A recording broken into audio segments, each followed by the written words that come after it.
It's a very great pleasure to be here and to be talking. It's always nice to be introduced without your title. It would mean that I could change it at a moment's notice, but I shan't. The idea of the lesson of history and Margaret Thatcher and the current crisis of conservatism. I'm sorry I've not actually been able to listen to the previous part of the conference, but it seems to me the lesson of history is literally now. We are in that moment, which is T.S. Eliot in Little Gidding, history is now and England. We are in the 1970s, and the 1970s are repeating themselves. We are roughly, perhaps 74, maybe 73. The country and the party are in a very much worse state than they were then, but the reasons are identical. The path out, however, is not. For the simple reason we do not have a Thatcher, I'm afraid. We don't have a Keith Joseph unless I'm impersonating the role. But and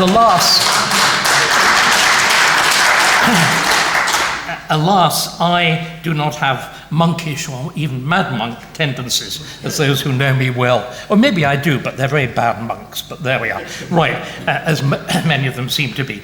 Let's now take a step back. Let's look at the nature of the dilemma. Let's indeed look at the dilemma of the Conservative Party. Remember, the Conservative Party is not a reactionary party. The Conservative Party is not like most of the right-wing parties of continental Europe. Conservatism is founded at the moment of yielding to the largest constitutional change in English history. Conservatism acknowledges change. I'm referring, of course, to 1835 and the Tamworth Manifesto, which is the foundation document. And it's really important we understand this. Peel, who I suppose still, even taking account of Churchill and Thatcher, is the most impressive Conservative Prime Minister, most impressive Conservative leader, a man of staggering intelligence, the first person, and I don't think there were many successors, to get a first in both greats and mathematics at Oxford. Simply, I mean, the testimony of the collapse of the standards of our politicians since then. But what Peel does in the Tamworth Manifesto is to accept the Great Reform Act. To accept it frankly, freely, and fully. And as Jonathan Clarke said, the Great Reform Act is the end of the Ancien Régime in England. In other words, conservatism begins with a great act of surrender to change. This is the paradox. And it is, of course, that paradox which leads somebody else who figured very largely in Margaret Thatcher's life, Hayek. You will remember the famous story that Margaret Thatcher is alleged to have entered the Conservative, you all know all about these group of schools, Conservative Research Department, wasn't it? And allegedly slammed down Hayek's Constitution of Liberty, that vast handbag, it's a very large book, took it out and slammed it down, surprisingly on the table rather than on one of those sitting round it, and declared, this is what we believe. The trouble is, the last chapter, may I remind everybody, says, why I am not a conservative, very, very loudly, and he does so for exactly the reason that I'm indicating, that conservatism is without an intellectual foundation. It is a permanent compromise between what of change you accept and what of change you don't accept. Now, I think actually that there is a way through, and I'll indicate one possible way through by another very great Conservative Prime Minister, the man, of course, who positioned himself very much in opposition in the 1830s to what Peel was doing, that's to say, Disraeli. Disraeli, at the end of his career, takes a very different line. And what Disraeli says seems to me to be an absolute central guide to the paths we should be looking at. Disraeli says, and here again I want us really to take it seriously, it's in one of those great speeches, he delivers it both at the Crystal Palace and then in London and then in the Free Trade Hall. And by the way, how again times have changed. Disraeli delivered those speeches 2 hours long, with no amplification, and aided by 2 bottles of brandy, as opposed to this miserable half glass of water. But anyway, it really, there's nothing. Have no gin, alas, but there we are. But what Disraeli says on change is this: in a progressive country, change is inevitable. The question is, what sort of change? And Disraeli then answers it, I think, in a most interesting way. He says, change in accordance with the traditions and practices of the country, not in accordance with the doctrines of international liberalism. And exactly what happened under Blair was, of course, the greatest wave of international liberalism that this country has ever had. So let's bear in mind that as a kind of preface. What was Thatcher dealing with? What was Keith Joseph dealing with? They were, of course, dealing with an even greater, could argue, an even greater change in Britain than had been carried out in 1832 by the Great Reform Act. The extraordinary transformations brought about by the Attlee government from 1945 to 1951. I think most of us would actually agree these amount to the lineaments of a true socialist revolution in Britain. They are also, I think, catastrophic in their consequences for Britain. I am at one with Corelli Barnett. The attempt at setting up an unfunded welfare state, an unfunded NHS, when of course Beveridge had wanted funding, he'd wanted the slow processes, as a liberal, the slow processes of foundation through insurance. Doing all of that unfunded on the back of a broken and indebted wartime economy leads to a permanent, I think, diminution of Britain, the vast acceleration of the collapse of empire, and so on, and a hugely delayed process of recovery from the Second World War. However, when Churchill is finally elected in 1951, what did he do? Nothing. Nothing at all. And we need to remember this. Churchill knew he should have begun the process of reversal. He doesn't. In other words, it is exactly like Cameron, exactly like May, exactly like Johnson. They continue with what was there. And it really is important in a very similar way to the experience after 1997 that it becomes actually something to be not even done shiftily. Churchill, of course, did have that liberal. Remember, he'd been a prime ally of Lloyd George and so on. It has that element. Indeed, there's a story which I've never seen actually validated, that he took a young man aside. Well, you know, I'm really a liberal. And there was very much to suggest that might be true. But anyway, what then happens is, of course, other politicians, I would argue fundamentally Macmillan and especially Butler, actually positively embrace. Because remember, what really happened in 1945, as we now know, had been created by the wartime coalition. It had been created by the effective surrender of the Home Front to the Labour Party, to Bevin, to Attlee. It had been developed by the Army Department of Education and so on. And then it's prolonged. It's even given a name. It's called Butskillism, after Gaitskell and Butler. And it is a genuine rule of a uniparty, with an agreed economic policy, flagrant Keynesianism, with the entire machinery of prices and incomes policies, pay set by boards, nationalisation. Do you realise we even had a nationalised travel agency? Soviet style. I remember myself in the 1970s, you actually were on waiting lists for telephones. Under Thatcher, it was regarded as a daring innovation. You could choose a phone. There was colour. There were push buttons. I'm just the delusions of capitalist excess and choice.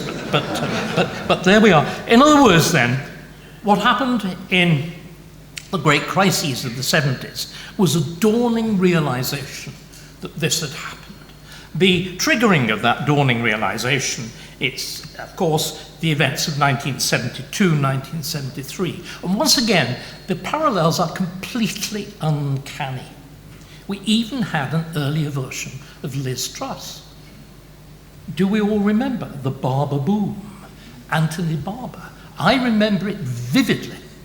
I was moving from this university to London. I got my first job at LSE in October 1972. If I'd got my job a year earlier, and had been able to buy my little flat, top of Sydenham Hill, Forest Hill, good God, the experiences one had in one's youth, but there we are. Less funny than it is now, I suspect, but there we are. If I'd been able to buy that little flat at the beginning of 1972, this gives you an idea also of the catastrophic consequences of the debauching of the currency. That one-bedroom flat cost £3,000. In January 1973, it cost £10,500. Property prices multiply literally 3 times in 1 year. The complete debauching of the currency, but in a very, very similar way to what Truss tried to do. It was called the dash for growth. You were trying to use monetary inflation in exactly,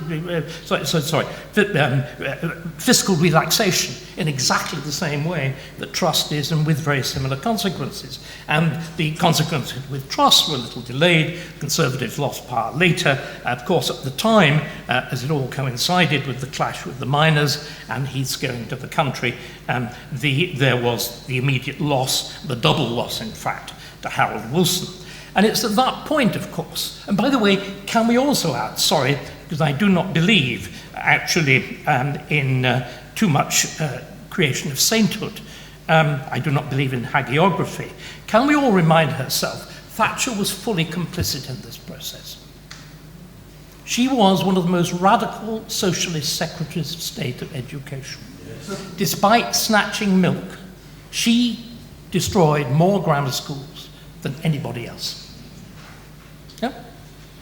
She was not awake at that point. She was, of course, awakened by Keith Joseph, and you all remember the great quote, again, that negotiation with the IEA that leads to the setting up of the CPS, and the publication of Joseph. Oh, and by the way, Joseph was as bad. He presides over, and indeed he organizes, the destruction of the historic counties, the thing that utterly transforms, very much for the worse, the political and governmental and identity map of Britain. Anyway, he recovers, sort of, and you'll remember that famous essay in which he says, I'd call myself a conservative, but I hadn't been a conservative. I'd been a member of a conservative government and cabinet that also called itself conservative, but had done nothing conservative. And it's at that point that you begin that process of recognizing where you've gone wrong, realizing what you do to correct it, and pointing in the right direction. And it's very important that we understand that. There's also something else. Thatcher was immensely lucky. She's a supremely lucky politician, that Falkenhayn's we all know about. What we forget is just how immensely lucky she was in Edward Heath. That gigantic sulk meant that lower hanging lip like that for about 25 years meant nobody was in any doubt there'd been a great rupture. There'd been a change. There was no need to say it. It was done dramatically. So Thatcher then, as we all know now, begins that process, aided by Keith Joseph, of the radical revision of the economy, of economic management, of fiscal policy, of taxation policy, of a certain degree of deregulation, of trade union reform, of the selling of council houses, of the whole business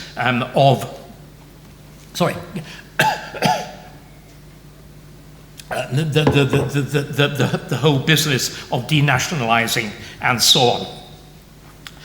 It then, if you like, is a triumph, as we all can see, sort of free market economics, a sort of triumph of Hayek, a triumph of Chicago School and all the rest of it. And it sort of works. And now it's time to abbreviate a little, because we've got, having quickly sketched that lesson of history, we've now got to look at why it's been forgotten. Because that is what seems to me to be so striking. The absolute amnesia of the country, of the party, of me. I lived through all of this from 1997. I don't know about anybody else here. I had no real awareness of what was actually going on. There is that marvellous phrase, again, in Eliot, only in retrospection, selection. Can we say that was the day? Again, if you wish to be German and pretentious, there's the Hegelian, that the owl of Minerva only flies at dusk. But I had no real sense of what Blair was actually doing, and nor, incidentally, did Thatcher. You will remember, in 2002, admittedly, her powers are then fading. She goes to Downing Street. They meet. She says, Blair is, I'm sure she called him Tony, I imagine, in that imperious tone. Tony is the testimony to my success. Because, of course, New Labour, especially in the person of Peter Mandelson. Let me tell you a little Mandelson story. I saw Peter, whom I know quite well, the night before he left for that elegant Lutyens residence on Massachusetts Avenue. And where was he and what was he doing? I can give the answer genuinely, truthfully. There's no story of wicked gay nightclubs or anything like that. He was in the Burlington Arcade, almost bent double with the weight of expensive shopping bags. And you would, it seemed to me to be exactly what you would expect, because here is the man who says he was seriously relaxed about people being filthy rich, providing they paid their taxes. And indeed, it's under Blair and Mandelson and Brown that the extraordinary financialization of the economy reaches its triumph, only to crash with 2008. So what am I complaining about? Why am I saying that we're in exactly the same position that we were back in the 1970s? It's not economic policy. And this, again, is something it's so important to say. One of the great problems of Thatcher, one of the reasons I think we were wearing spectacles, even a mask, why we didn't see, was, of course, that she reduced conservatism essentially to free market economics. The great criticism that is made by Roger Scruton, and he is absolutely right to do so. Because what happened instead from 1997 onwards is the most fundamental transformation in politics, in the Constitution, in how we are governed. And by the way, if I wanted to say what conservatism should be, I would take the line that is implicit, actually, in what Robert Peel said. Conservatism's fundamental quality should be the regard for the essence of the, we conventionally call it the British Constitution. It's actually the English one, because all that happens with the Acts of Union is the incorporation of MPs from elsewhere in the British Isles in the English Parliament. And it seems to me that that essence of the Parliament and why it matters, that is the heart of what we are. That's the heart of what, until recently, was the astonishing success of what we can call Anglo-Britain. It's at the centre of the fact that England is the proto-nation state. It's by far the clearest example. Everybody thinks a nation state is a product of the 19th century. We were a fully developed one by the 16th century. It's absurd to say anything else. And what all of this is, the key element in all of this, some of them are sociological, family structure, and so on, but the central one is this notion of representative government. The idea of a law that binds everybody because everybody somehow has taken part in making it. That central notion of Parliament, that the governed and governed are effectively the same, knit together, and that laws bind because everybody in England is present in Parliament, either in person or by their representative. And what Tony Blair does, ladies and gentlemen, and we'll investigate, or perhaps in questions, I'll maybe have even time to develop a little. What Blair does, deliberately, and I would argue with malice aforethought, is to destroy that idea. He destroys the idea of a representative assembly. He undermines as much as possible the importance of Parliament in the Constitution. He diminishes the power of anybody who answers to the electorate. That seems to me to be the central charge against Blair. And it's astonishingly effective. It's why we're so badly governed. It's why we're in a nexus now from which we simply cannot escape. Let me sketch it. The whole notion of the sovereignty of Parliament, of cabinet ministers answering to Parliament, which itself answers to the electorate, of the civil service answering to responsible ministers, and so on, becomes simply a fiction, a complete fiction, because power is distributed in two very different directions. And it's important we're clear about them so that we can actually know what the enemy is and what we might have to do to undo it.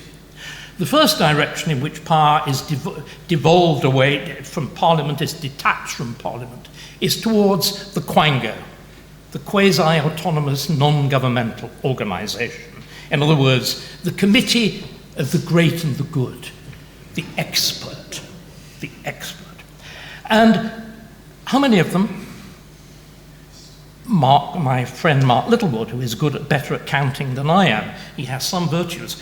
Mark has counted them, I think, at 444, with 1/3 of all public expenditure passing through their hands with no direct scrutiny by anybody answerable to you at all. They begin, of course, right at the top with things like the Monetary Policy Committee of the Bank of England. And can I remind everybody of just how bad the Bank of England has been at monetary policy, how profusely profligate it's been, how scandalous it's been in the sale of our public debt. We are the only country that in an age of low interest rates, listen to it, sold public debt that was interest linked. It's demented. It was an absolute certain bet against yourself. Everywhere you look, there's this. There's, of course, the absurdity of English nature. There's even greater absurdity of English nature, in which, by the way, can I remind everybody, a Conservative government appointed Chris Smith as its chairman. It's simply extraordinary. English nature, of course, responsible directly for the Bat Tunnel, the absurdities over Sizewell and everything else. But English nature, then still worse, I think, the Climate Change Committee, which seems to me to be pervaded with neo-corruption from top to bottom. The astonishing fact that Selwyn Gummer, declaring it, is up to the neck in investments in renewables. It is simply staggering. Because it's declared it's all right. I find it inconceivable. Now, remember, government by experts sounds rather a good idea, doesn't it? A chap called Plato was extremely keen on it. Of course, many people correctly have suggested that Plato is the origins of most of the bad ideas in government, along with the French, of course, are also very keen on Plato. But can I give you an example of this government by experts? We had it tested to destruction because we were ruled by it during COVID. We had SAGE, which corresponds, I suppose, is the modern name, a sage, the modern name for philosopher king, isn't it? And some of them were very serious, some of them were not. Of course, the bad Neil Ferguson, the most idiot, I'm not even sure what he would call himself, a kind of mathematical magician or alchemist, having come up with preposterous figures about likely deaths from BSE and from foot and mouth, came up with equally improbable figures about COVID and nevertheless was believed. But many of them were very, very serious people like Patrick Nurse. And yet, nevertheless, it was disastrous. For the simple reason, ladies and gentlemen, there is nothing worse than a single issue committee in charge of anything. It had a single purpose. It was to make sure nobody died of COVID. It didn't matter if you died of a heart attack. Cancer, positive, actually welcome. Because remember, the whole of the non-COVID NHS was shut down. At the same time, for what turns out really to have been, in comparison with Spanish flu, a completely minor disease, you incurred debts on the same scale as a world war. You also sacrifice the education of generations of school children, even though they are almost certainly unaffected by the disease, and so on and so on. So there is this terrible rupture in how we are governed and how we should be governed by the dominance of the quango, totally unanswerable to any of us. This seems to me to be, remember Churchill's great point about democracy being the least worst, but essentially simply because you can remove them. That's I'm no idealist. I'm sure it's very clear. I do not idolize or idealize politicians, but the essential thing and the reason why it used to work in England and Britain was that they could be removed, and indeed in earlier periods were removed very effectively, as well as being rewarded very lavishly. So there is that extraordinary process of deflection into the quango on the one side. Even more pernicious, I would argue, is the replacement of the politician by the lawyer. The most important shift is that. And the thing that we've got to understand, why all of this is so absolutely, apparently irreversible, why it binds everything, why the whole business of woke, which is no more popular here than anywhere else, the reason that it seems to bind, the reason that it's so difficult to remove, that it sort of tangles itself like an octopus round you, slowly strangling, is because all of this is embodied in law. They were lawyers. They knew what they were doing. And there are three ways. And in other words, what we've got to understand is what we used to have, the only system of law in common law that was worthy of comparison to Roman law as an intellectually developed and coherent system of law. That is now completely overlaid by this new neo-French structure, a structure that depends on not the usual inductive coming up from individual cases of common law, but deductive from absolute principles, general principles in the fashion of Roman law, and particularly of the Code Napoleon.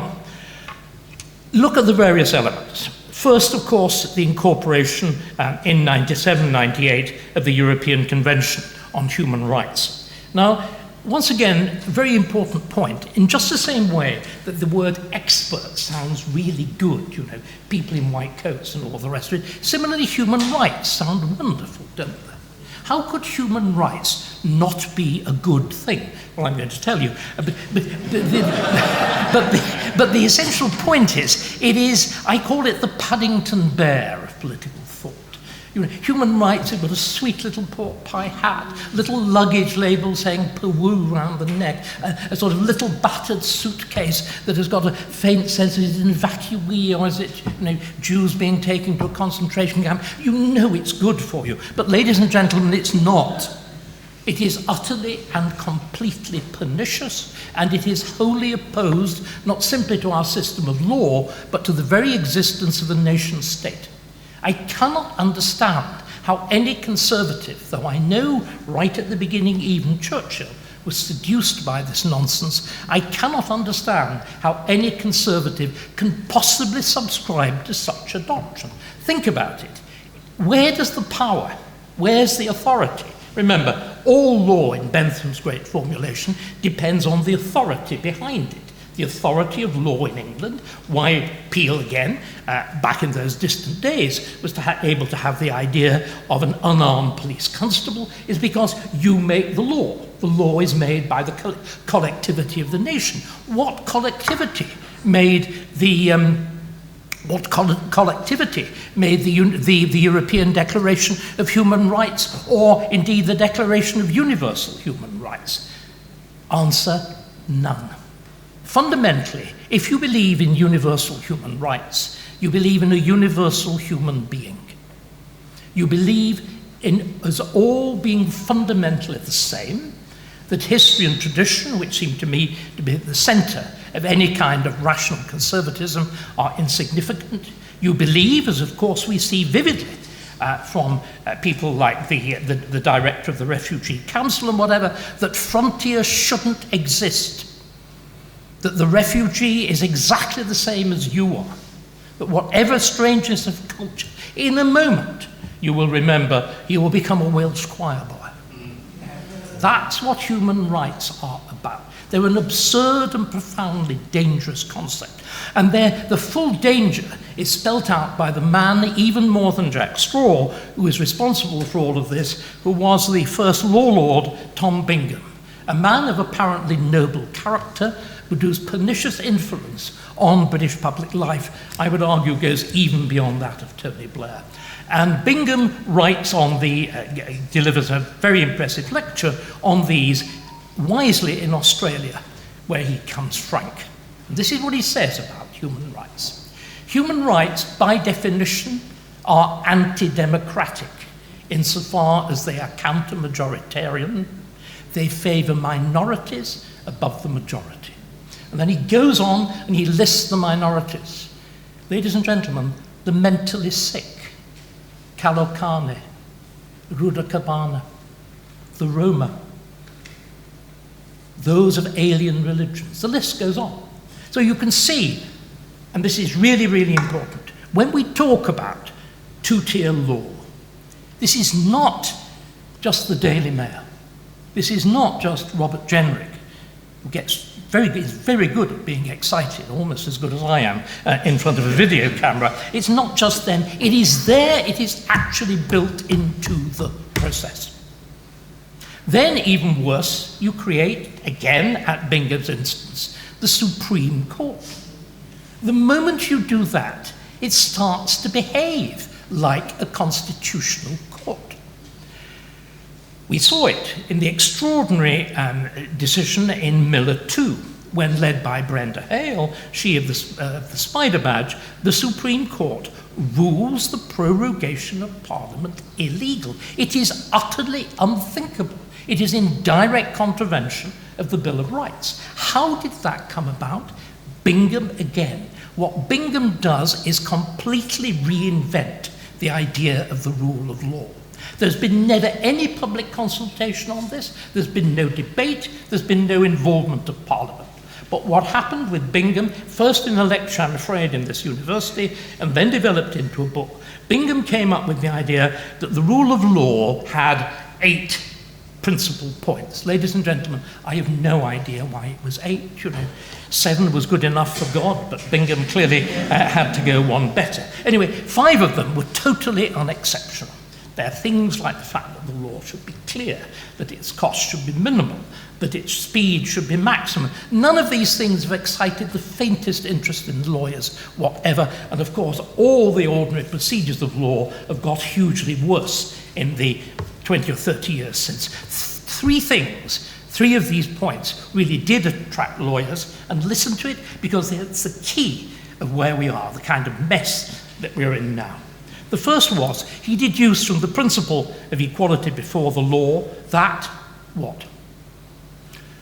The same laws apply to everybody, which means a newly landed illegal immigrant enjoys all the rights of law that you do. Secondly, he declared, again on no basis whatever, that integral to common law was human rights law. And thirdly, that integral to common law was international law, hence the Chagos Islands. This is why that has happened. It's done without any form of debate or discussion or anything else. It is by mere self-generated legal fiat. It's the problem of a self-regulating profession enjoying the kind of powers that it does, reinforced, of course, by bodies, quangos, in which the judges appoint each other effectively, and the whole process is controlled. And then the final thing in this extraordinary coping stone of disaster is the Equality Act. Ladies and gentlemen, there has never been any single piece of legislation that is more comprehensively pernicious than the Equality Act. Look at what it has actually done. Do we realise the Equality Act is directly responsible for the bankruptcy of Birmingham? It is responsible for the whole fuss over transgenderism, and it has grossly exacerbated both the problems of race relations and industrial relations. Those three things in one Act of Parliament. We'll not go into the detail, but the nonsense of Birmingham, of course, comes from an even greater nonsense. In its anxiety to force equality of wages, not simply between men and women doing the same job, but men and women doing a different job, it actually comes up, it restores the Marxist labour theory of value in the country of Adam Smith. It's completely deranged, and it gives the power of setting wages to judges in exactly the same way, of course, that the various legislation around net zero gives judges the power of determining policy over extractive fuels, over fracking, over extraction from the North Sea, and so on. So that one Act of Parliament, but it's really worth reminding ourselves, and I'll pause here, it's really worth reminding ourselves of just why it's so bad. One of our greatest political philosophers, Jeremy Bentham, wrote extensively on just how appalling human rights were. He comes up with that famous phrase that they're nonsense on stilts. And then he goes on to explain why. They do two principal well, there are three things. Human rights laws, of which, of course, the final exemplification is the Equality Act, they are designed to undo government. Human rights laws were, the idea of human rights was created by John Locke to undo the government of James II. It's then invoked by the Americans, by Jefferson in the Declaration of Independence, to justify breaking with Britain, although you will not find a peep about it in the Constitution itself. And it is, of course, fundamental to the terrifying chaos of the French Revolution. Bentham points out that if you give everybody rights, you have a state of permanent crisis in which everybody quarrels with everybody else, exactly as we have seen with the Equality Act, giving the rights to, on the one hand, gender, and on the other hand, to sex, and the inevitable clash, the absurdity of the thing. So we have then this fundamental transformation in how we are governed. The background to it, I think, is our imitation of Germany and our imitation of the EU. Because, of course, what all this amounts to is a fundamental transformation in the very idea of democracy. We need now to understand that the Atlantic is actually obviously a very large ocean, but it represents an ocean of the mind as well. When you had J.D. Vance going to that conference at Munich and witnessing the German diplomat in charge of it, when J.D. Vance had said a few harsh words, dissolving in unmanly tears, what Vance was pointing out was that in Europe, the very idea of democracy itself has been subverted. Democracy no longer means the rule of the majority. Liberal democracy means protecting minorities against the majority. Hence the attack on the ADF, hence the attack on practically everybody in this room, and certainly me at various stages.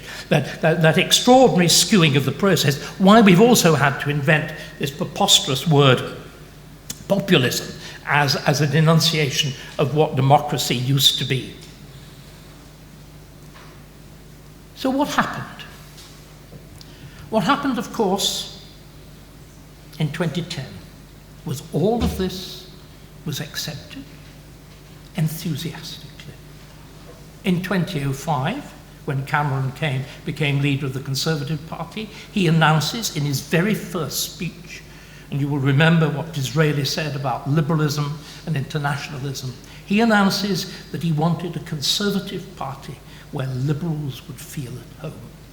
And one of the principal areas exempt from austerity was, of course, the preposterousness of international aid. Who is it who takes all the Labour's policies on net zero and entrenches them absolutely in law? It is Theresa May in 2015. Who is it who is responsible directly, Alison I think is here, for non-crime hate incidents? It is, I am afraid, David Cameron in 2014 with the establishment of the College of Policing. It is a record of shame. It is a record not simply of, oh, we better go along with it, but of enthusiastic determination to do so, culminating in an extraordinary declaration by Theresa May that we are the nasty party and should do something about it. Ladies and gentlemen, as we are seeing now, the country desperately needs a nasty party. It needs a party that can confront reality. It needs a party that can escape from this magic of words. Because what we're seeing, what Blair did, was rather like a magician, because he was a magician. He tied us down like Gulliver in Lilliput. He spun this extraordinary web of language. But you know, words, when they are legislation, are real. Blair, we all laughed. I laughed when he did his global stop. We're a new country, cool Britannia. Blair made us a new, worse, much, much worse country. He even, of course, did something else.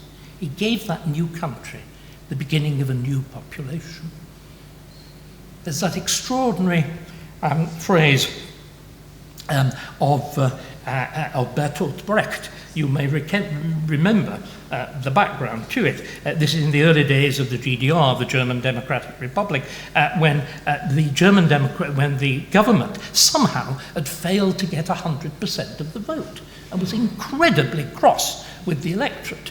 And Brecht, who I suppose is really the Ian Hislop of East Germany, you know, a licensed comic allowed to go far but not too far, came up with this wonderful phrase. He clearly understood that the Presidium was deeply disappointed. Could he suggest that the only solution was that they dissolved the people and elected another one? Immigration did that for real.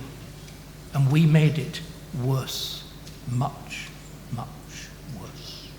And until, ladies and gentlemen, we waken up to this fact and realise what we've got to do, we have to do exactly what Thatcher did, which is to undo, root and branch, all of it.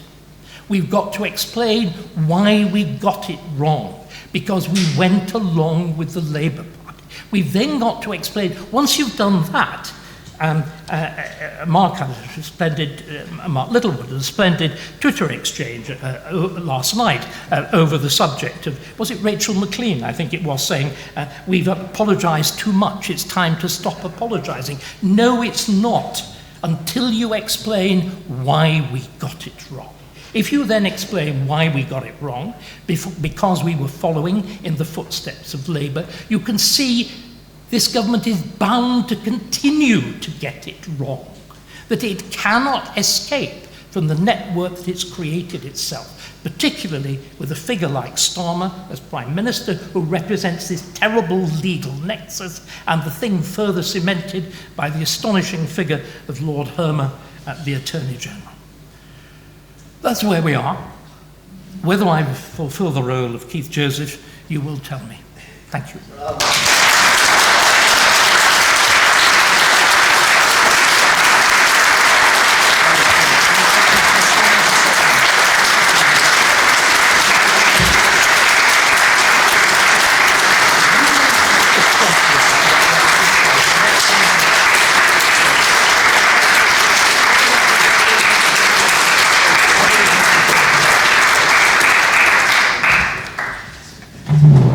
that brilliant? Yes.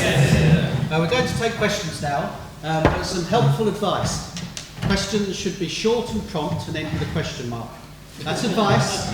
If you don't follow it, I can't help you. First question, please. We'll take the chap in the beige coat and then the chap on the end. And also the other bit of advice, remember my antique hearing. So the more slowly and clearly you speak. I shall try and speak slowly and clearly. Thank you very much for your remarks I've heard, and I follow your talks before, and I've heard much of your arguments. I wanted really just to reflect on something that was said earlier. I know you weren't here, but perhaps it will be pertinent to your remarks today. One criticism of Mrs. Thatcher is that she was assiduous in pursuing an economic revolution, but not a social one. And as such, she is an economic conservative and not a social conservative. I know that then was adopted by Tony Blair too. How can we address this, and in what way can young people address this too? Thank you. Of social conservatism. I feel unable really to comment on that. I mean, what I think we've got to do, and remember what Thatcher did. Thatcher recognised, and Keith Joseph recognised, what was the central problem, which was the economy. And remember, sorting that out only partially, not touching the NHS, not touching the bureaucracy at all, took 10 years. Turning ships of state round is profoundly difficult. One of the things that is essential at the moment is that we look at what we do between now and 2029. The process of preparation, the extraordinary difference between Trump 1 and Trump 2. The work of somebody like Stephen Miller, you remember that extraordinary moment when Trump moves from being sworn in the rotunda to the Resolute desk, and there's that vast pile of executive orders. We have to be similarly prepared. And I think that the central focus has to be on this undoing that I've been talking about. And it will be fought. It will be fought. It will make the Second World War, they will really make the Germans look amateur. I mean, remember, every single instrument of state and society is on the other side. This university, from top to bottom. I mean, isn't it? I mean, seriously. Wherever you look, the civil service, the medical profession, the legal profession, it is going to be the most profound struggle. Now, why I think that this is, I think this is the only place you can start, because again, can I just take you back to a point that I made? Why so many of these cultural changes have been so profound here is because they're embedded in the law. Once you start to undo that, then the kind of direct cultural response that people like the New Culture Forum and all the rest of them making, there's a chance to do it then. But above all, these are the kind of things that, unlike the structures of state, unlike the structures of constitution, individuals can make a difference. And again, a point that I want to make to everybody, one of the most admirable qualities of Thatcher was not recklessness, but courage. Really, really serious courage. And I think we all, particularly as we get older, go through situations where we have to take decisions ourselves that depend on courage. I've come to the conclusion that it is finally the only virtue that matters, because all the other virtues are useless without courage. They will simply be discarded. The next question, please. Thank you. I agree with everything you say, and I gather that a lot of what you say about what needs to be rowed back from the Tony Blair years is being passed through Mark Littlewood, etc. Have you had the opportunity to speak directly to Kemi or any part of a team about what needs to change? I appreciate you bringing up the word courage, because it surprised me that word didn't appear in the earlier discussions earlier this morning. I voted for Kemi because I think she is courageous enough to ask the question about why we have failed in government, not just the last government, but governments in plural over the last 30 years or so. have you had the opportunity to speak to her directly? Or been invited to do so by Margaret Thatcher? You had a question mark. Let me stop you. I will do my best to produce an answer. The answer is no. And absolutely no motion towards it. There are many other members of the party that myself and Mark have. There are leading individuals like Robert Jenrick, who has made very clear in what he says. My only formal discussions have been with the reform, because I've adopted a position that what I'm talking about is a policy that can be adopted by any sensible government on the right, and indeed is a precondition for its success. I also think that the best thing that people like me can do, I have no aspirations to political office, obviously, is simply to be, I call myself a political whore. I offer advice to anybody, and unlike most whores, for free. I may grow out of that, but there we are. As I get better and better now, you know, one can presumably charge. But I think our hopes, again, of a reuniting and repurposing of the right, we should act through policy. That to worry about personalities at this point is silly. We've no idea what the situation will be in 2 or 3 years. Next question in the middle, please. And then John O'Sullivan behind.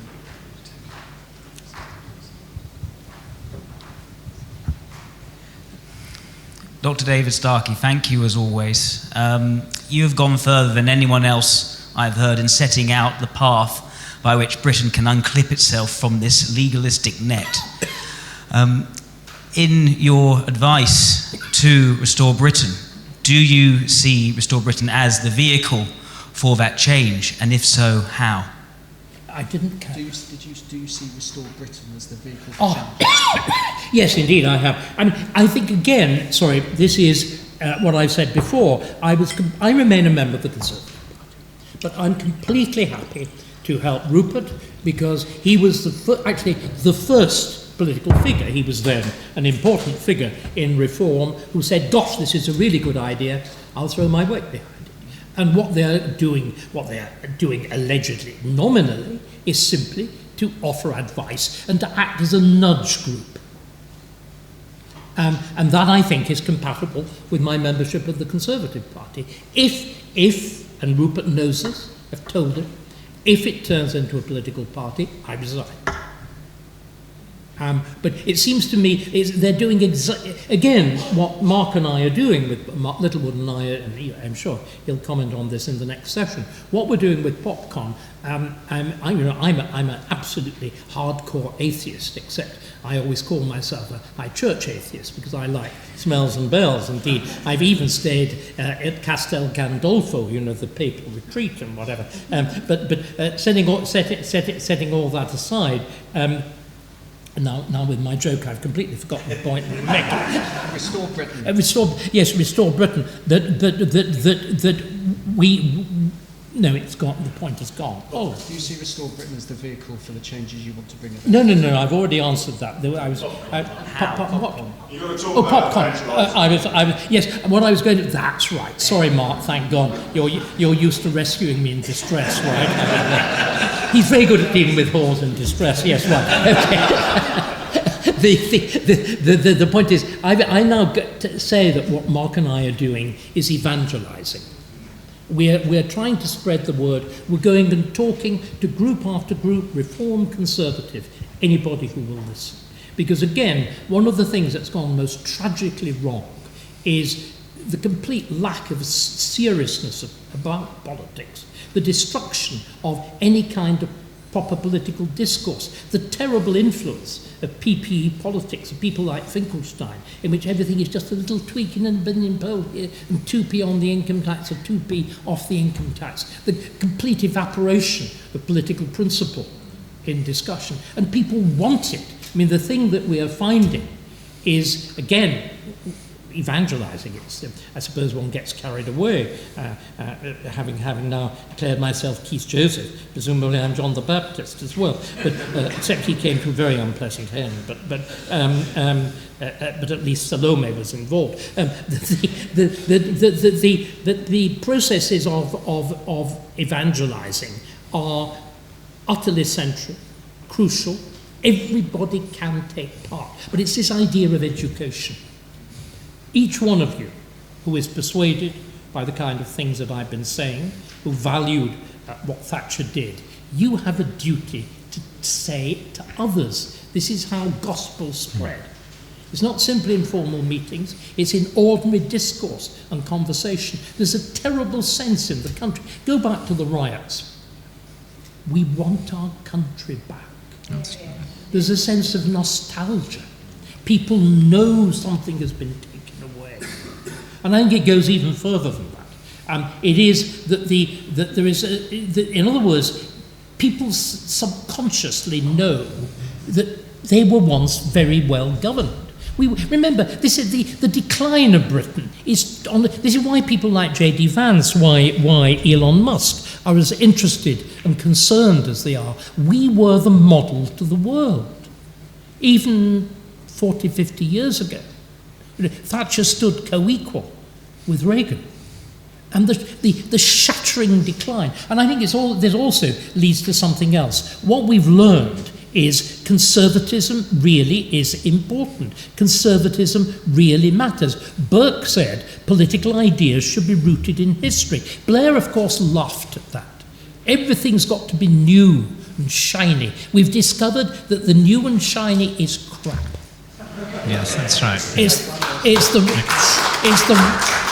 Rutnet effect in politics.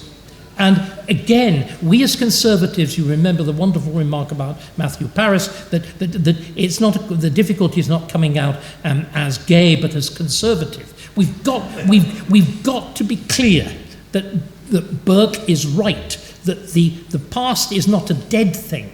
The past is an actual living source. Neil Ferguson has been writing fascinatingly about you can't use AI unless you can read and write. And we've got to make that same point in politics. Sorry, yeah. One very quick Yes, thank you for an absolutely wonderful speech, David.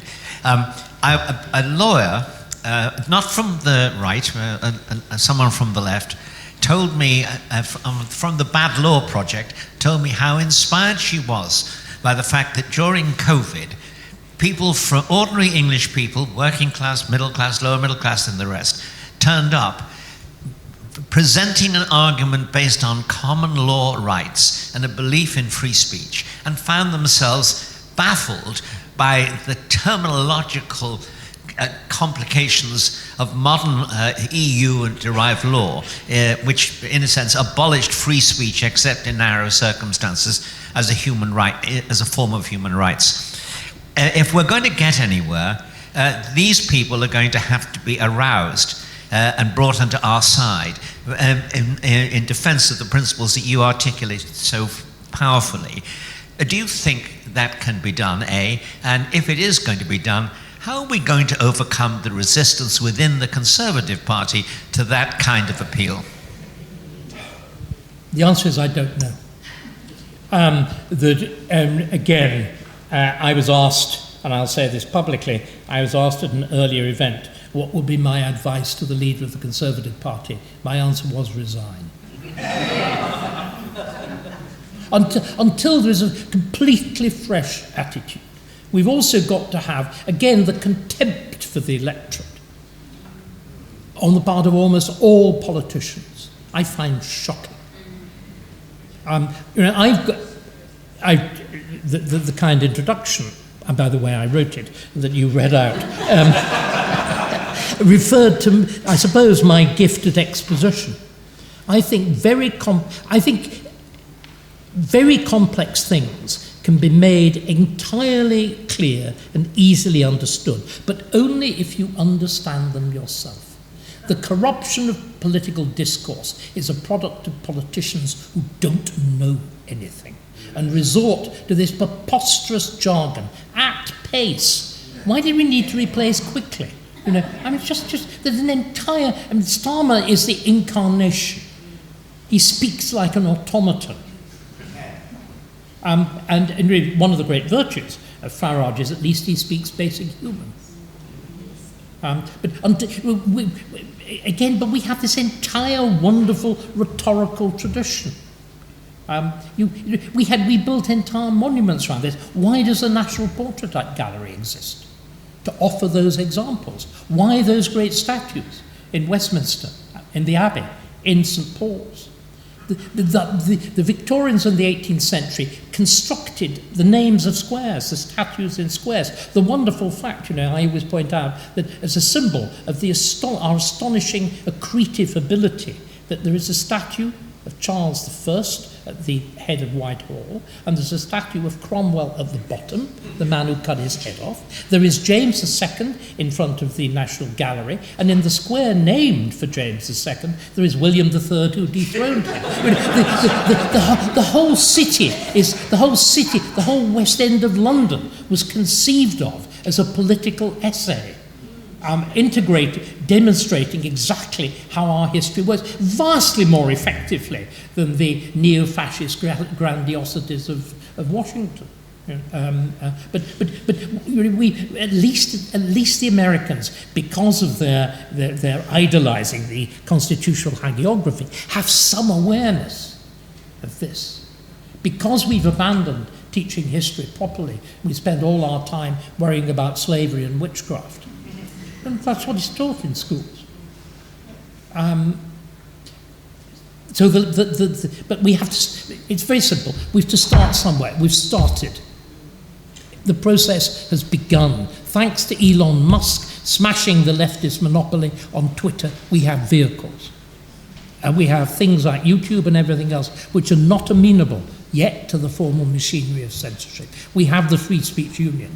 The means are there. Each one of us should be seizing them.